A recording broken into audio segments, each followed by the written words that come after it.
एक बार मैं जो बोल रहा हूँ ना वो शांति से पूरा सुन लीजिए बिना बीच में बोल। जय हिंद। आप सभी का एक बार फिर से बहुत बहुत स्वागत है आप सभी का आपके अपने यूट्यूब चैनल जॉब्स में। और देखिए आज ये क्लास 4th जो क्लास 5th है, चैप्टर 5th का हम लोग यहाँ मतलब जो क्लास 6th है उसका चैप्टर नंबर 5 से, जिसका नाम है पृथ्वी के प्रमुख परिमंडल, भूगोल का टॉपिक है जो हम लोग हमारे प्रमुख एग्जाम एफजेआई वॉचमैन के लिए जिसका प्रिपरेशन करा रहे हैं। आज ये 5वीं कक्षा है। अगर आपने पुरानी वीडियो नहीं देखी तो वीडियो के डिस्क्रिप्शन में टेलीग्राम चैनल, टेलीग्राम बोलता हूँ, आपको प्लेलिस्ट का लिंक मिलेगा, वहाँ पर जाकर ज़रूर देख लेना। और किसी चीज़ को लेके आपके अंदर कोई डाउट होता है तो प्लीज़ कमेंट्स में ज़रूर कमेंट करना। बीच बीच में आपको छोटे मोटे जितने भी क्लिप्स होते हैं ना, हंसी मजाक वाले और प्यार और मोहब्बत से और पूरी शिद्दत से आपको वो चीज़ मिलेंगी। और प्लीज़ यार क्लास को एंजॉय करो, काफ़ी अच्छा सेशन रहने वाला है, एंड तक ज़रूर देख लेना, काफ़ी मजा आएगा। तो फिर चलिए बिना किसी टाइम वेस्ट के वीडियो में आगे बढ़ते हैं। तो चलिए शुरू करते हैं। रुको जरा, सबर करो, बोला धक्का बुक्की नहीं करने का। आगे बढ़ो इससे पहले एक रिक्वेस्ट है, चैनल को यार सब्सक्राइब जरूर कर लेना। एक तो लाइक और शेयर ठोक दीजिए, महाकाल का दबा के लाइक और शेयर ठोक दीजिए, 5000 लौटे दिख जाना चाहिए। तो चलिए आगे बढ़ते हैं। तो यहाँ पे आगे बढ़ते, यहाँ पे फर्स्ट क्वेश्चन है कि पृथ्वी का ठोस भाग क्या कहलाता है। यहाँ पे क्वेश्चन है कि what is the solid part of the earth called. तो इसका सही आंसर हो जाएगा option number A is the correct answer, यानी कि जो पृथ्वी का ठोस भाग होता है उसे हम लोग भूमंडल या फिर स्थल मंडल कहते हैं, यानी कि जियोस्फीयर या फिर लिथोस्फीयर के नाम से जाना जाता है। आगे बढ़ते हैं, काफ़ी शानदार क्वेश्चन है ये भी। निम्न गैस पृथ्वी को गर्म रखती है। आपको बताना है कि कौन सी गैस है जो पृथ्वी को गर्म रखती है। The following gas keeps the earth worms. तो इसका सही आंसर क्या हो जाएगा, option number A is the correct answer, यानी कि जो कार्बन डाइऑक्साइड होता है वो पृथ्वी को गर्म रखती है, काफ़ी ज़्यादा वार्म और हीटेड रखती है। तो देखो 6th स्टैंडर्ड का क्वेश्चन है, काफ़ी बच्चों वाला सवाल है, काफ़ी ज़्यादा सफिशिएंट लेकिन अच्छा क्वेश्चन है जो कि आपके एग्जाम के लिए आपको काफ़ी ज़्यादा हेल्पफुल कर सकता है। ओके, सो यहाँ पे 3rd नंबर का सवाल है। तीसरा नंबर का क्वेश्चन है कि पृथ्वी के बड़े स्थलीय भाग को क्या कहते हैं, है ना। The large terrestrial land mass of the earth is called. आपको बताना है कि पृथ्वी के सबसे बड़े स्थलीय भाग को, एक बड़े स्थलीय भूभाग को क्या कहते हैं। तो इसका सही आंसर क्या हो जाएगा, option number B is the correct answer, यानी कि महाद्वीप, है ना, कॉन्टिनेंट उसको बोला जाता है। ओके, आगे है अगला सवाल है कि सबसे बड़ा महासागर कौन सा है। The largest ocean is. तो देखो यार आप इसका जो आंसर ना आराम से राइट डाउन कर सकते हो क्योंकि काफ़ी ज़्यादा जो मतलब काफ़ी इजी सवाल है। तो इसका सही आंसर हो जाएगा option number B is the correct answer, यानी कि प्रशांत महासागर सबसे बड़ा महासागर है, पैसिफिक ओशन, है ना। यहाँ पे अगला है 5वां नंबर का सवाल है। 5वां नंबर का सवाल है कि विश्व का सबसे छोटा महाद्वीप कौन सा है। तो इसका सही आंसर तो यहाँ पे इंग्लिश में पढ़ देता हूँ, the world's smallest continent is. तो इसका सही आंसर हो जाएगा option number C is the correct answer, यानी कि ऑस्ट्रेलिया जो है विश्व का जो सबसे छोटा महाद्वीप है, सबसे स्मॉलेस्ट कॉन्टिनेंट है। यहाँ पे अगला है, अगला सवाल काफ़ी इजी आपके जीके के पर्सपेक्टिव से बहुत ही बेहतरीन है। एक 6th स्टैंडर्ड के बच्चे को और क्या मतलब क्या पढ़ाया जाना चाहिए वो काफ़ी ज़्यादा बहुत ही अच्छा है और आपके बड़े एग्जामिनेशन के लिए भी अच्छा है। एक नॉलेज होना चाहिए कि माउंट एवरेस्ट की समुद्र तल से ऊंचाई कितनी है।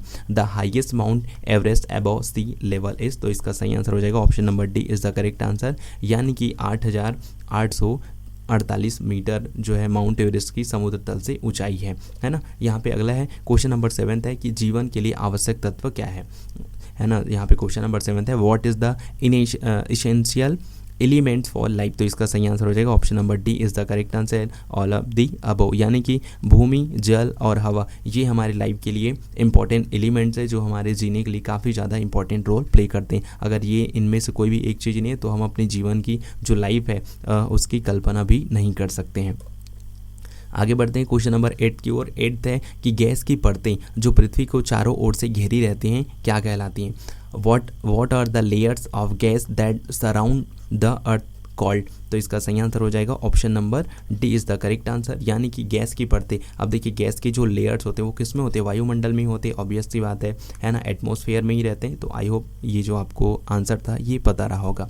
यहाँ पे क्या है क्वेश्चन नंबर 9 है कि पृथ्वी के बहुत बड़े भाग पर जल पाया जाता है, जल से इस भरे भाग को क्या कहा जाता है। क्वेश्चन नंबर 9 है what is found on a very large part of the earth, what is this part full of water called. तो इसका सही आंसर हो जाएगा तो इसका सही आंसर हो जाएगा option number A is the correct answer, है ना। पृथ्वी का जो बहुत बड़ा भाग होता है जो जल से ढका रहता है, हम लोग उसको क्या कहते हैं, वाटर बोर्ड, है ना, वाटर बोर्ड यानी कि जलमंडल कहते हैं। आगे बढ़ते हैं, क्वेश्चन नंबर 10 है। क्वेश्चन नंबर 10 आपसे पूछ रहा है, क्या पूछ रहा है यहाँ पे पढ़ लेते हैं।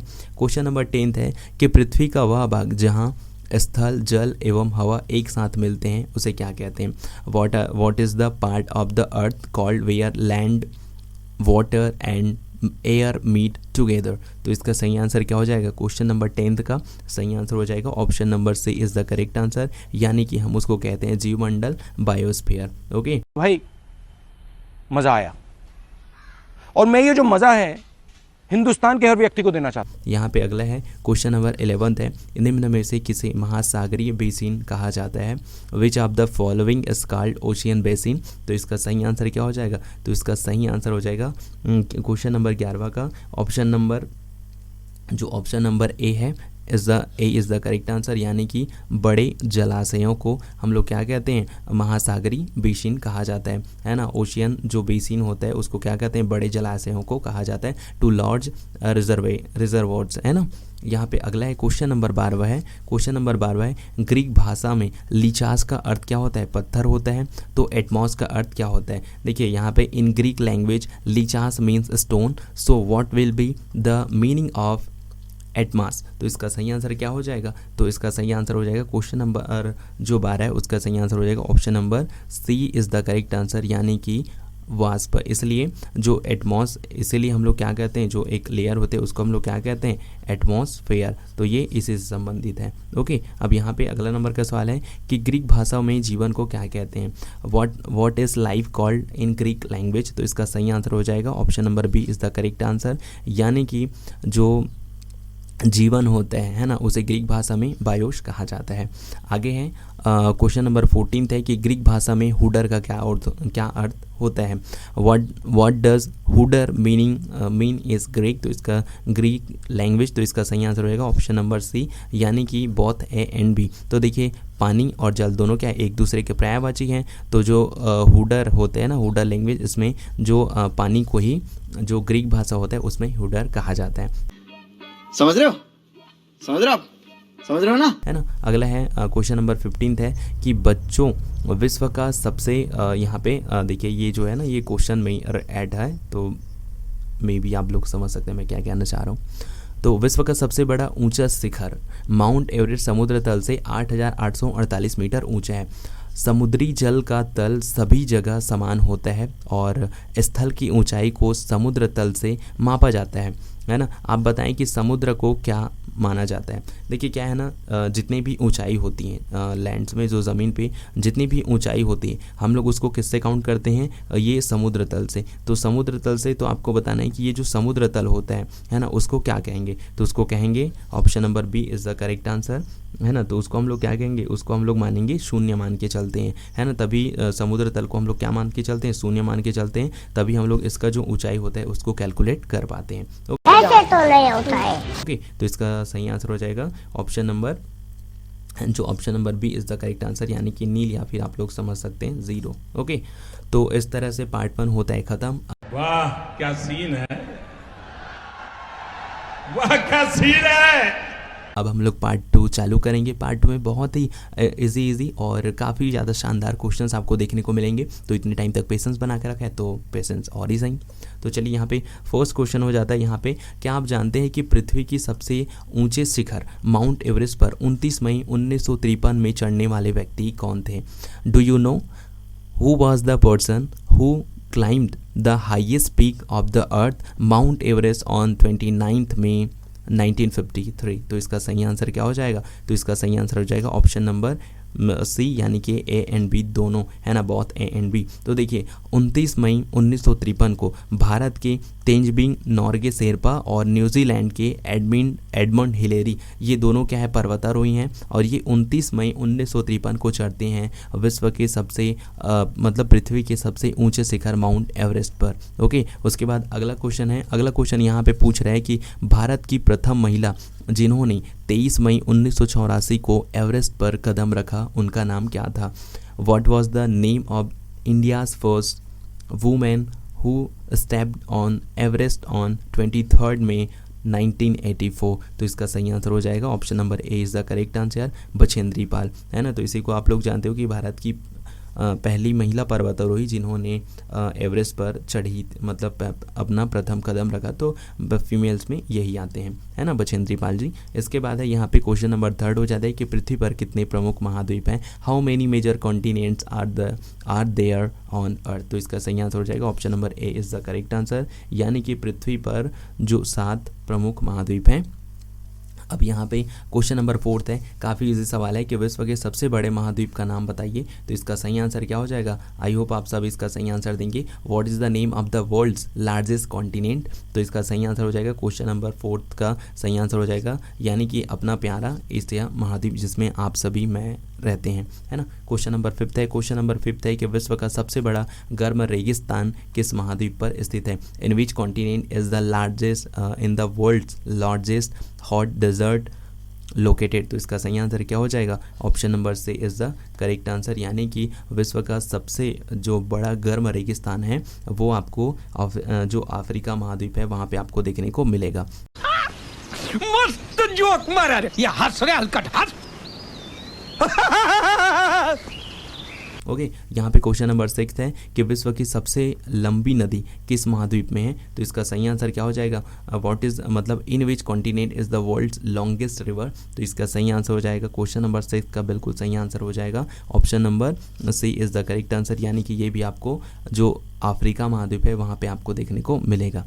अब यहाँ पे है क्वेश्चन नंबर 7 है, हमारे पृथ्वी का 71% भाग जल तथा 29% भाग जल की उपलब्धता की विशेषता के कारण पृथ्वी को और कौन सा ग्रह माना जाता है। आपको बताना है कि एक्चुअल में जो जल की विशेषता और उपलब्धता के कारण पृथ्वी को और कौन से ग्रह के नाम से जाना जाता है ना। तो यहाँ पे 71 part of our earth is water and 29% part is land due to the features of availability of water which planet is called the earth. तो इसका सही आंसर हो जाएगा option number D is the correct answer, यानी कि पानी की उपलब्धता बहुत अधिक होने के कारण पृथ्वी को जो है नीला ग्रह के नाम से भी जाना जाता है, यानी कि ब्लू प्लैनेट कहा जाता है।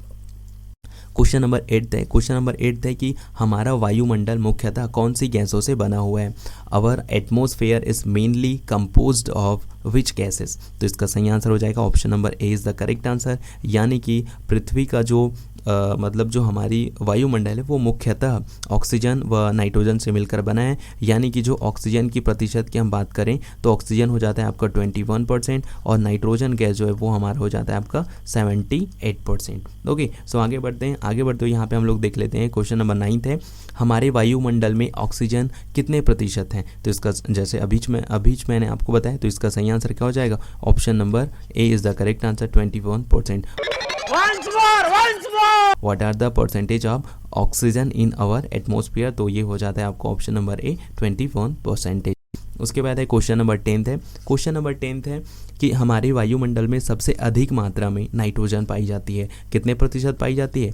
तो अच्छा चलिए यही सवाल है क्या, आप बताइए कि यह वायुमंडल में कुल कितना प्रतिशत है। तो इसका सही आंसर हो जाएगा option number B is the correct answer 78%। English वालों के लिए है, यहाँ पे आप लोग पढ़ सकते हैं, ऐसे तो नहीं होता है। Nitrogen is found in the highest amount in our atmosphere, you tell what percentage of the total atmosphere it is, है ना। तो 78%, option number B is the correct answer. खत्म,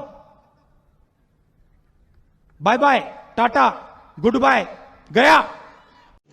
रुको जरा, सबर करो। सो लेट्स गेट आगे बढ़ते हैं। यहाँ पे देख लेते हैं क्वेश्चन नंबर 11 है, हमारे वायुमंडल में उपलब्ध कौन सी गैस पौधों की वृद्धि के लिए आवश्यक है। Which gas available in our atmosphere is necessary for the growth of plants. तो इसका सही आंसर हो जाएगा option number B. Option number B is the correct answer, यानी कि जो कार्बन डाइऑक्साइड है वो पौधों की वृद्धि के लिए बहुत ही ज़्यादा आवश्यक है। ओके, सो यहाँ पे क्वेश्चन नंबर 12 है, जैसे हम ऊंचाई की तरफ जाते हैं तो हमें सांस लेने में कठिनाई का अनुभव होता है ना, क्योंकि जब हम ऊपर जाते हैं तो वायु दाब जो होता है वो कम होते जाता है ना, तो इसके नाम से ऐसा होता है। अनुभव बताइए कि ऊंचाई पर सांस लेने के लिए पर्वतारोहियों द्वारा किस सहायक का प्रयोग किया जाता है। As we go towards height then we experience difficulty in breathing, tell which assistant is used by the climbers to breathe at the height. तो इसका सही आंसर हो जाएगा, इसका सही आंसर क्या हो जाएगा? ऑप्शन नंबर बी, यानी कि क्योंकि ऊपर में जैसे जैसे हम लोग जाते हैं तो ऑक्सीजन का जो लेवल होता है वो कम होते जाता है, जिससे हमारे शरीर में ऑक्सीजन की कमी महसूस होने लगती है। तो उस कमी को पूरा करने के लिए है ना, उस कमी की पूर्ति करने के लिए पर्वतारोहियों को अपने साथ ऑक्सीजन सिलेंडर ऊपर लेके जाना होता है, जिससे उनको पर्याप्त मात्रा में ऊंचाई में एक टाइम के बाद उनको पर्याप्त मात्रा में ऑक्सीजन मिल पाए और वो वहाँ पे जीवित रह सके। आगे बढ़ते हैं, क्वेश्चन नंबर 13 और आज का आखिरी सवाल है, उद्योगों, तापीय विद्युत संयंत्रों तथा गाड़ियों का उत्सर्जी पदार्थ वायु को प्रदूषित करता है। यहाँ तक आई होप आप सब एग्री होंगे। इससे कार्बन डाइऑक्साइड की मात्रा बढ़ती है।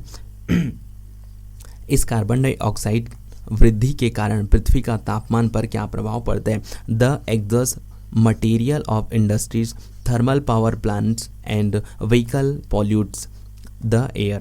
This increases the amount of carbon dioxide.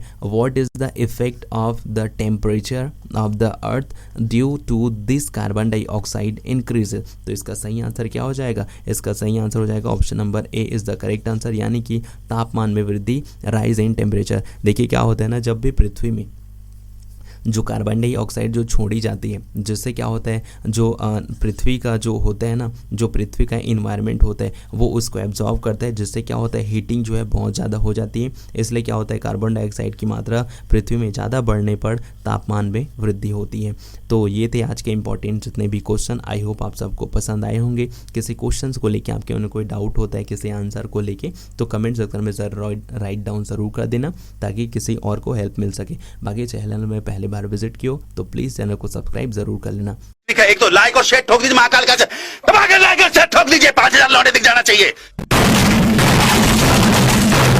तो चलिए मिलते हैं नेक्स्ट वीडियो में, तब तक सबको बाय बाय। खत्म, bye bye, Tata, goodbye, गया।